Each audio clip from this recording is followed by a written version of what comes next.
네, 대한민국 스타트업의 글로벌 진출 생존기라는 주제로 진행합니다. 자, 연사분들을 저희가 이제 무대 위로 모실 텐데요. 장현지 구글 스타트업 캠퍼스 매니저, 윤세원 네이블 대표, 엄수원 아드리엘 대표님 무대 위로 올라와 주세요. 박수 부탁드리겠습니다.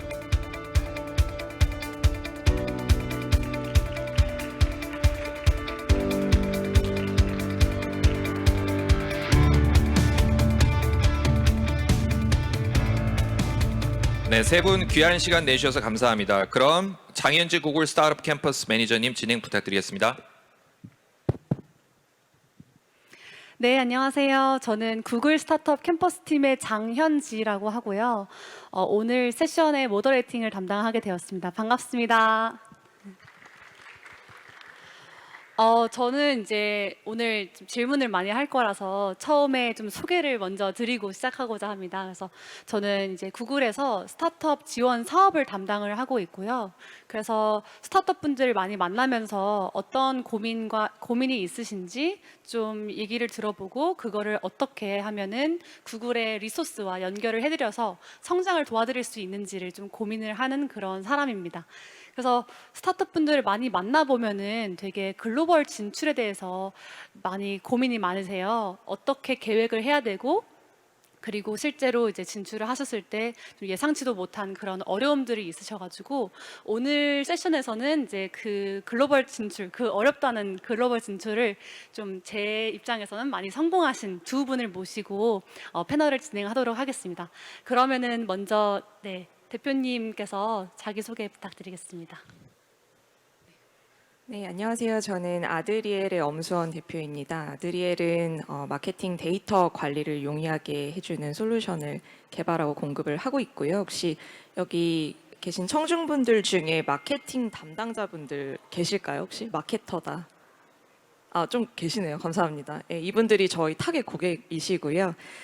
요즘 마케팅을 이제 한 군데에서 이렇게 딱 하고 고객을 유입시키고 매출을 일으키기를 기대하기는 굉장히 어렵고 굉장히 다양한 매체, 다양한 커뮤니티, 다양한 소셜 네트워크 사이트에서 회사를 홍보를 해야 되는데 이제 그렇다 보니까 마케팅의 성과가 어떤지에 대한 데이터가 다 흩어져 있어요. 그래서 저희 솔루션은 이 성과 데이터를 하나로 모아주고 이 모아진 데이터를 통해서 앞으로 어떤 전략을 가져가야 되는지 이 인사이트를 쉽게 발견하게 해주고 자동으로 최적화까지 해주는 이제 이런 솔루션을 한국과 이제 미국, 싱가포르 그리고 북유럽 중심으로 공급을 하고 있습니다. 네, 만나뵙게 돼서 반갑습니다. 감사합니다. 네, 안녕하세요. 저는 데이블에서 해외 사업을 담당하고 있는 윤세원이라고 하고요.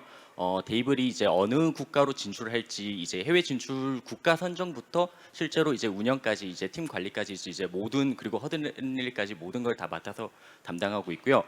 데이블은 아드릴이랑 좀 비슷하게 저희도 에드테크 컴퍼니고 저희는 언론사들의 이제 온라인 홈페이지에다가 개인화 추천 솔루션을 제공하고 그 영역을 이제 광고로서 좀 활용을 하면서 이제 매체사들 그리고 광고주들을 연결해주는 그런 플랫폼 사업 비즈니스를 하고 있습니다.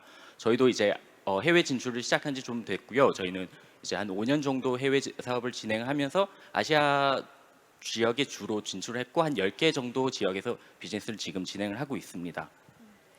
그러면 여쭤보고 싶은 게 이제 대표님께서는 이제 아까 말씀해주신 게 동남아 쪽으로 집중하고 계신다고 하셨는데 왜 동남아랑 이제 아시아 쪽으로 집중을 하게 되셨는지 그리고 진출을 고민을 하실 때 어떤 요소를 고민하셨는지 여쭤보고 싶습니다.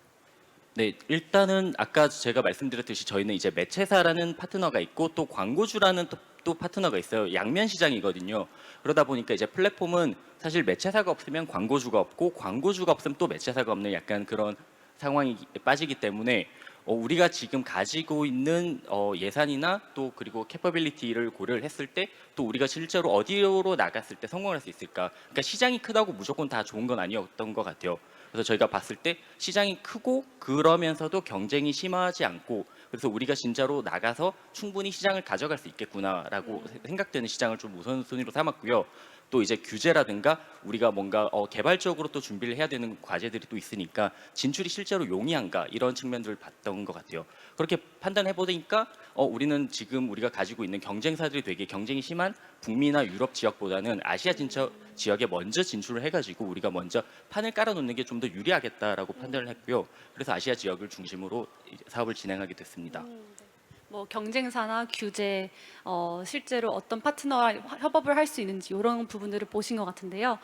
비슷한 질문을 아드리엘 대표님께도 여쭤볼게요. 이제, 저희 아드리엘은 이제 북미 쪽으로 집중하고 계신데 왜 그쪽으로 선택을 하셨는지를 여쭤보고 싶습니다.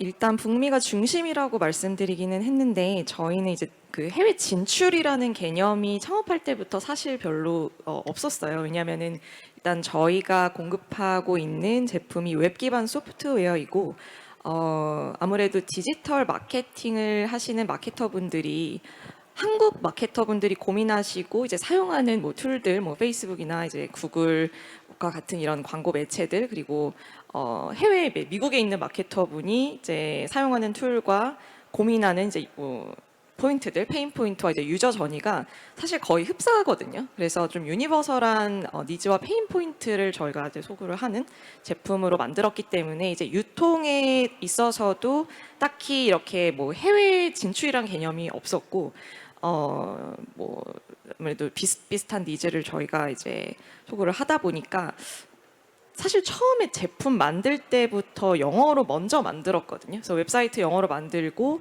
제품도 영어로 만들고 저희 개발자분들이 좀 해외 분들이 많이 계셔가지고 그래서 영어로 이제 제품과 웹사이트와 이런 세일즈 매터리얼을 만들고 광고를 뭐 여러 국가에서 돌렸어요. 그래서 자연스럽게 해외 유저가 유입이 됐고 그들의 목소리를 들으면서 이제 그들의 리퀘스트를 반영해서 제품 방향성을 설정을 하고 이제 이런 과정을 저희가 한 4년 넘게 반복을 해왔기 때문에 이제부터 우리는 해외 진출이다라고 하는 건 사실 별로 그렇게 맞는 말은 아닌 것 같아요. 근데 아무래도 북미 시장이 이제 저희가 하는 B2B 사스 시장으로는 가장 규모가 크고 좀 디지털 마케팅 플랫폼들도 많이 발달이 되어 있어서 저희가 배울 점도 좀 많다라고 생각을 했기 때문에 그쪽을 좀 중심으로 저희가 마케팅과 세일즈를 하고 있습니다.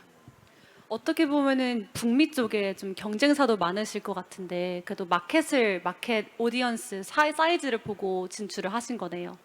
그렇죠. 근데 또 이상하게 유럽 쪽이 에드테크가 강점이 있어요. 그래서 유럽에 오히려 경쟁사들이 좀 많이 있고, 근데 저희가 유럽 회사였네라는 거를 생각보다 나중에 알게 되거든요.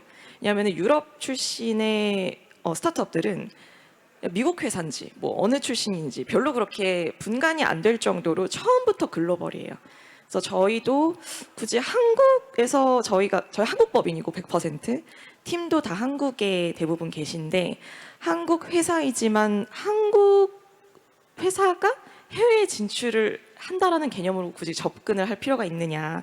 유럽 애들은 저렇게 처음부터 그냥 글로벌 해가지고 글로벌 시장 다 먹겠다 해서 뭐 되게 미국 기업처럼 이렇게 또 브랜딩을 미국에 하기도 하고 하는 데서 저희도 약간 그런 거 보면서 자극을 좀 많이 받았던 것 같아요. 약간 한국 기업들은 이제 한번 한국을 로컬을 이제 점령하고 이제 글로벌 해야겠다 이런 식으로 생각해가지고 진출하는 경우도 많은 것 같아요. 근데 데이블 같은 경우에는 처음부터 해외 진출을 생각하신 건지 그리고 뭐 어떤 계기로 해외 진출을 좀 고민하게 되신지 여쭤보고 싶습니다.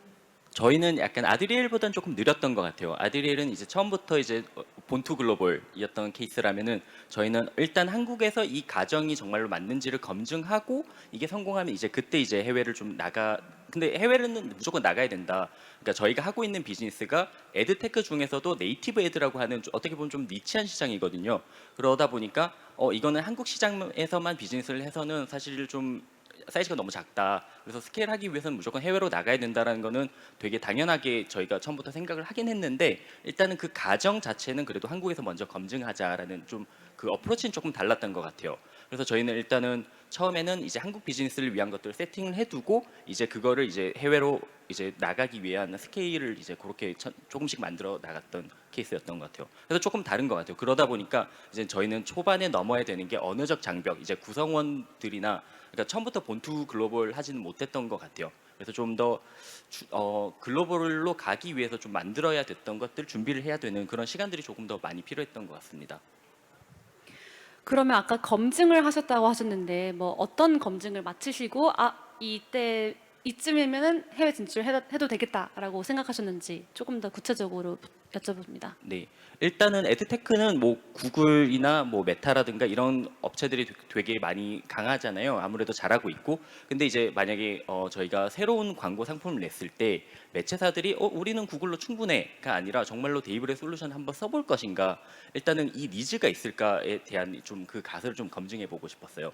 해보니까 이거는 조금 비슷해 보이지만 좀 다른 니즈들을 우리가 밸류 프로포션을 주고 있구나라는 거를 저희가 좀 확인할 수 있었고, 그러다 보니까 이거는 그 언론사들 그리고 뉴스 미디어들의 홈페이지 온라인을 가지고 있는 곳이라면은 어디든 똑같이 가지고 있을 수밖에 없는 니즈다라고 거기에 대한 확신이 있었기 때문에 이제 해외로 좀 나갈 수 있었던 것 같아요. 아까 아드리랑 좀 비슷하게 이제 B2B 솔루션이다 보니까 좀 니즈들이 그렇게 국가들마다 크게 다르진 않은 것 같아요. B2C라면 좀 문화에 따라서 되게 많이 다를 수 있겠지만 B2B라는 특성 때문에 조금 더 해외 진출이 좀 용했던 지점도 있는 것 같아요. 네, 감사합니다. 저희 아드레일 대표님께 여쭤보고 싶은 게요. 처음부터 약간 글로벌 진출을 생각을 하셨고 본투비 글로벌이라고 좀 생각을 해요. 근데도 한국 시장에서 한국 법인으로 시작한 사람으로서 좀 해외 진출했을 때 어려운 점도 있었을 것 같아요. 이제 뭐 처음으로 예상치도 못한 그런 맞닥뜨린 어려움이 있었는지 여쭤보고 싶습니다.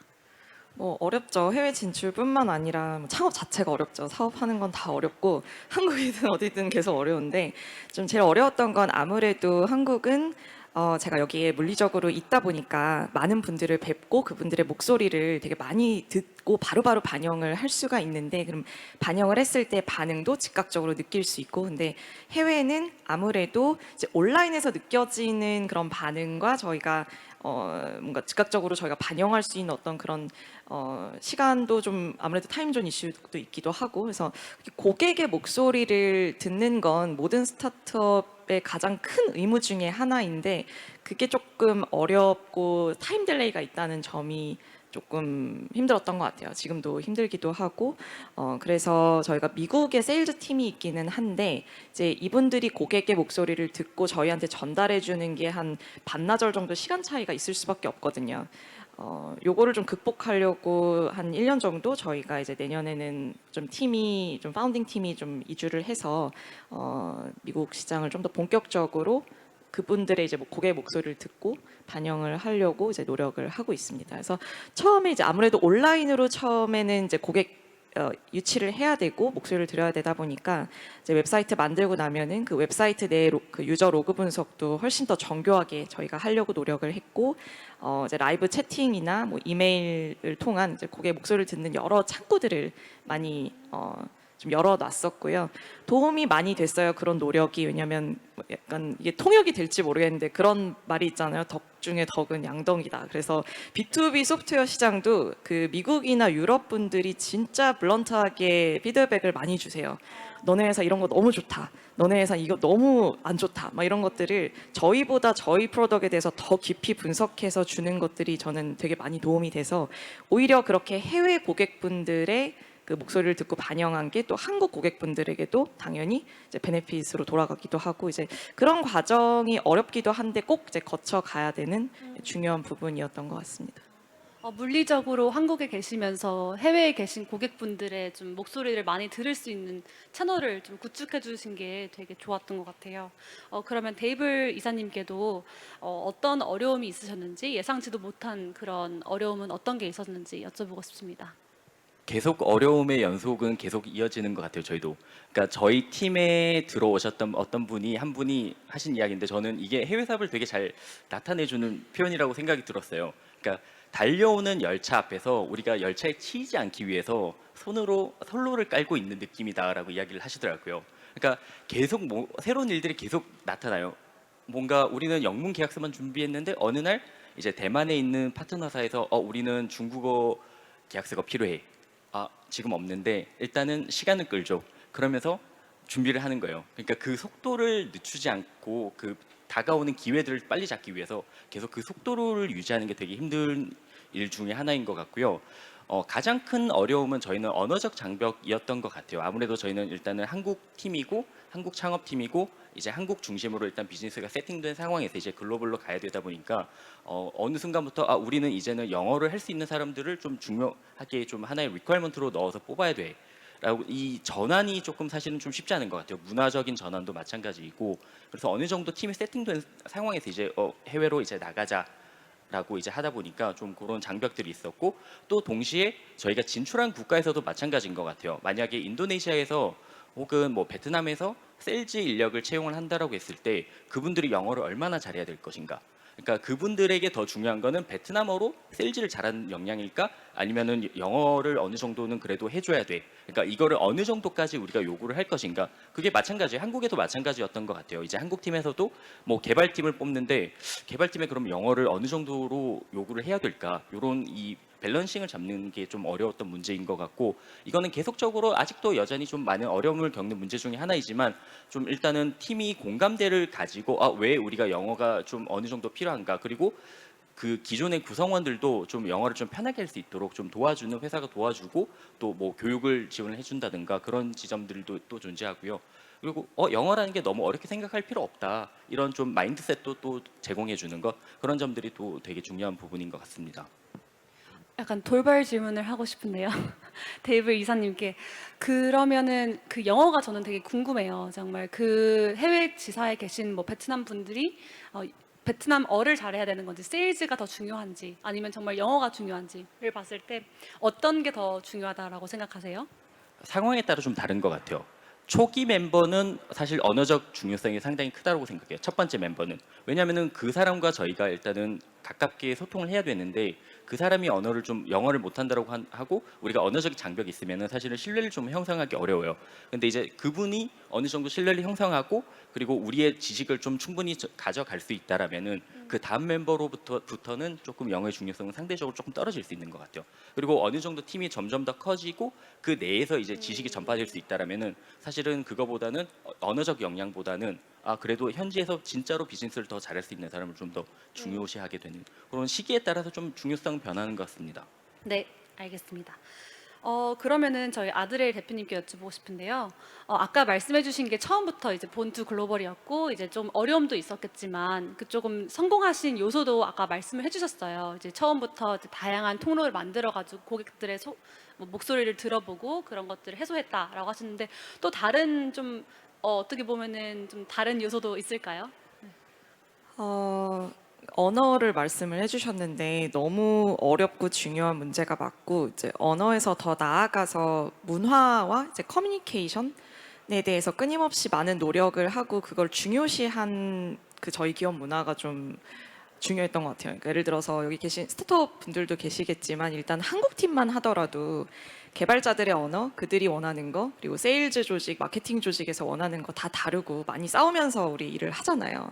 근데 이게 심지어 물리적으로 떨어져 있는 세일즈 팀이 개발팀에게 이런 거 버그 나가지고 지금 우리 고객이 떠나가게 생겼어 막 이러면은 개발팀은 아니 왜 세일즈가 그거를 다 이렇게 좀 자기 선에서 제대로 손을 못 보고 그 중에 한 50%는 false 알람인 경우들도 많이 있거든요. 이제 유저가 잘못 한 건데 마치 우리 프로덕이 잘못된 것처럼 이제 세일즈는 아무래도 아드리엘의 브랜드가 해외에 그렇게 크게 있지를 않다 보니까 세일즈 조직도 좀 그렇게 괜히 약간 쪼는 그런 게 있기도 하고 그래서 이런 모든 과정에서 얼마나 대표가 그리고 모든 이제 파운딩 멤버 리더십 팀이 이런 커뮤니케이션 과정을 좀 중요하게 생각하고 이런 거 하나하나에서 최대한 우리 다 열심히 하려고 하는 거잖아 하면서 잘 이끌어가려고 하는 그 의지 그게 굉장히 좀 중요한 것 같아요 생각보다. 그래서 이런 커뮤니케이션과 문화에 대해서 계속 많이 챙겨야 된다라는 부분이 있고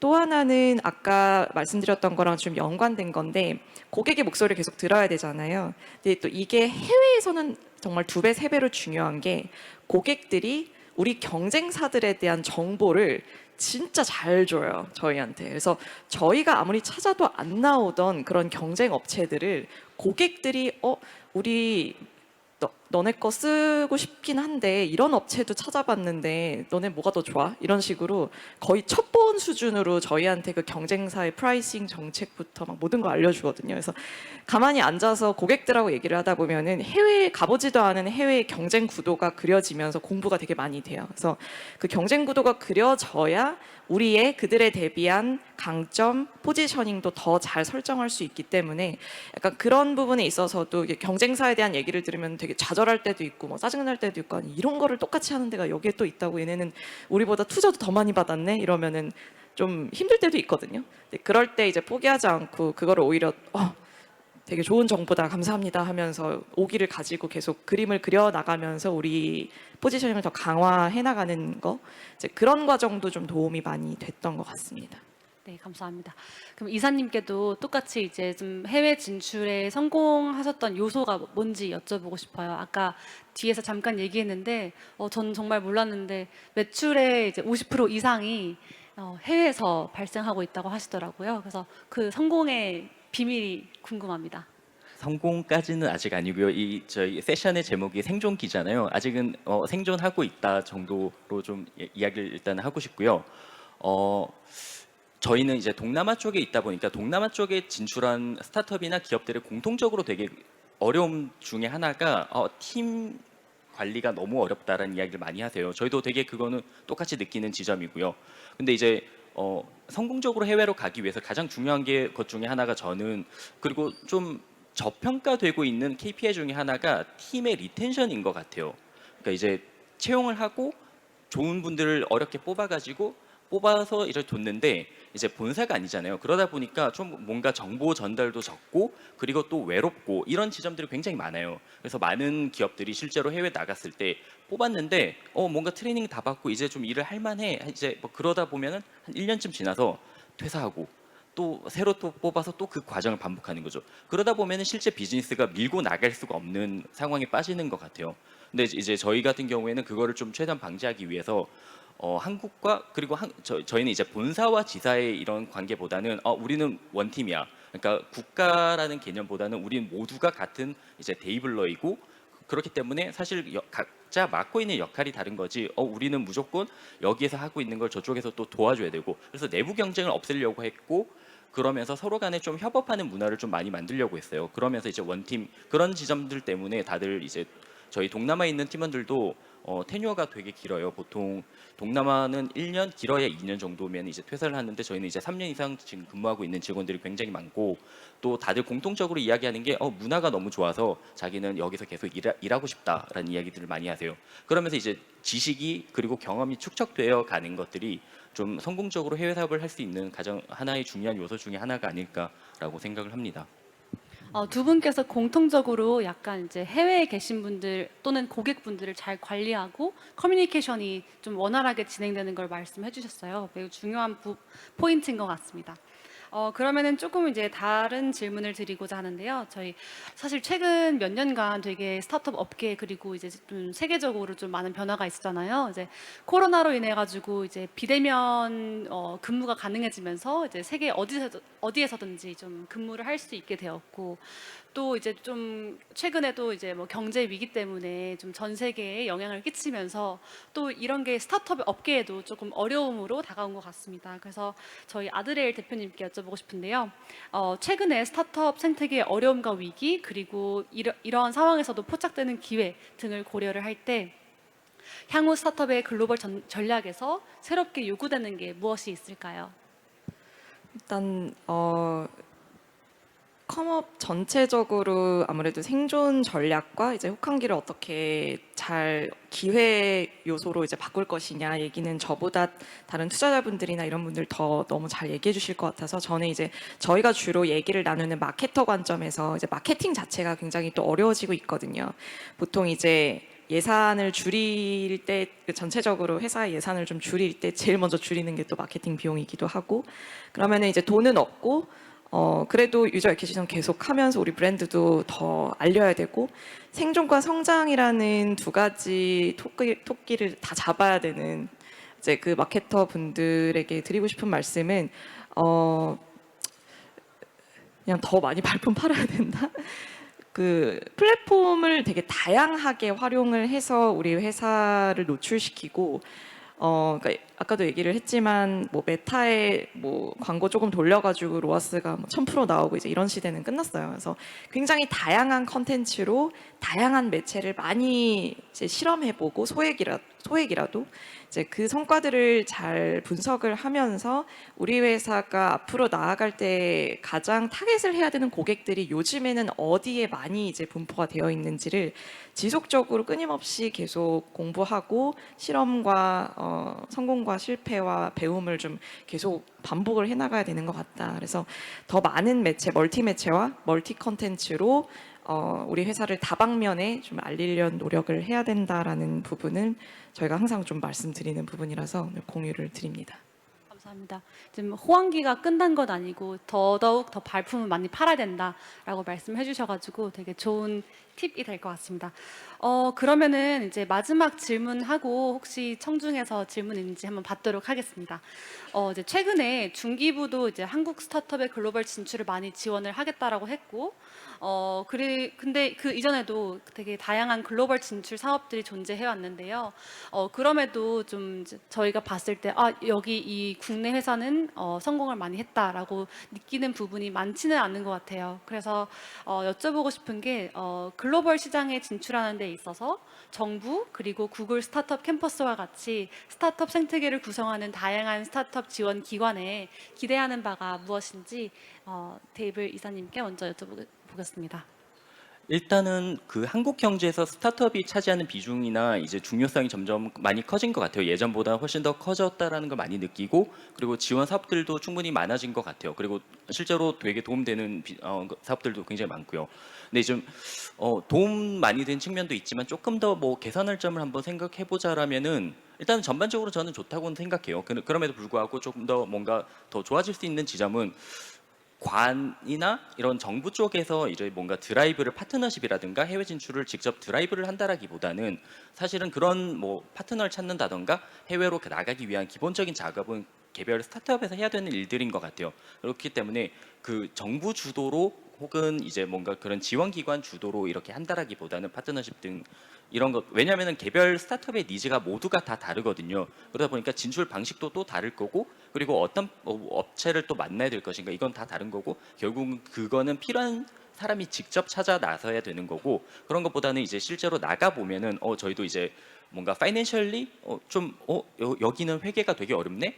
여기서 이제 원천 징수가 되게 심한데 이런 것들을 우리가 어떻게 좀 약간 세법상 한국에서 좀 만회할 수 있을까? 뭐 이런 그런 이제 법인 간의 구조를 어떻게 잡아야 될 것인가? 이런 컨설팅이라든가 뭔가 법률적인 요소들, 이런 부분들, 그런 부분에서 좀 지원이 좀 많이 필요한 부분들이 좀 있는 것 같습니다. 그런 좀 개별 업체들이 좀 필요한 부분들에 대한 좀 백단에서의 서포트, 이런 것들이 조금 더 좀 더 프랙티컬하고 좀 더 실질적으로 더 도움이 되지 않을까라는 그런 의견을 한번 더 해보겠습니다.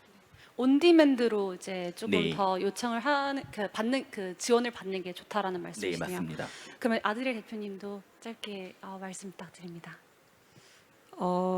글쎄요. 저는 딱히 이렇게 지금까지 많이 워낙 도움을 많이 받아가지고 저도 되게 좀 공감을 하고 있고, 스타트업이 이제 지원이 필요한 시기가 사실 지원이 들어오는 시기와 다른 경우가 되게 많거든요. 그래서 말씀하신 아이디어 저는 되게 공감하는 바입니다. 네. 감사합니다. 저희가 지금 한 2분 정도 남았는데요. 혹시 그 청중에서 질문이 있으시면은 저희가 마이크 갖다 드리고 이제 받도록 하겠습니다.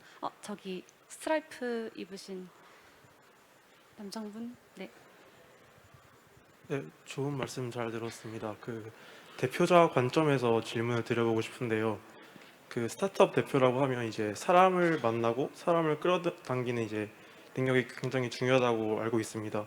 저 스타트업 이제 해외 진출을 할 때 해외 투자자나 뭐 어떤 관계자를 만날 때 어떻게 하면 그 대표가 매력 있는 사람이 보이는지, 그런 능력이 어떤 게 있는지 여쭤보고 싶습니다.